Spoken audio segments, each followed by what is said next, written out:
Здравствуйте, уважаемые зрители и подписчики канала Рыболовные снасти и рыболовные мережи.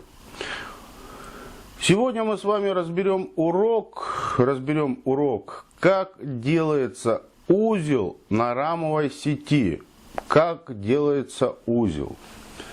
Кто-то даже там и просил, вопросы были, как он делается. Вот мы берем с вами вот непосредственно эту нить. Вот узелки, да, два узелка, которые были. Прикладываем вот это какую-то размерность, какую нам необходимо, промеж этих узлов. Приложили. Завели под веревку горизонтальную, которая продета по всей сети. И вокруг вот этой нитки челноком продели, сделали узел, закрепили. Закрепили размерность промеж этих двух узелков.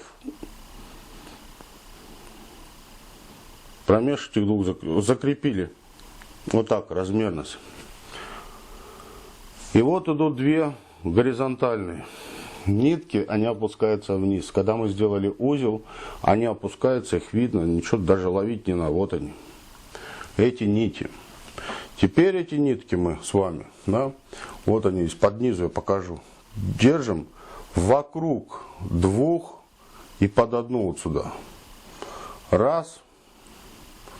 И потом под одну. Два. И держим вот эти горизонтальную нить, да, горизонтальную. И это подтягиваем, подтянули. И этот узел затянули. Хорошо протянули.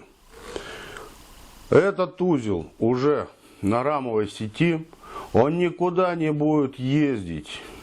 Рама не будет гулять. Он четко здесь будет сидеть.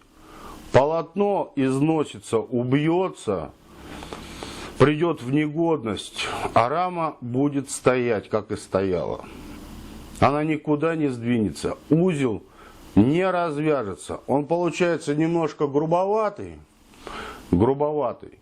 но он никуда не денется.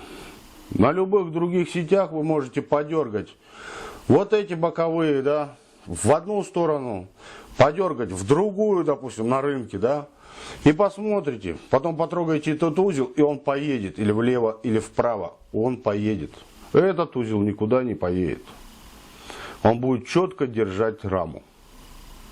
Спасибо за внимание. До новых встреч!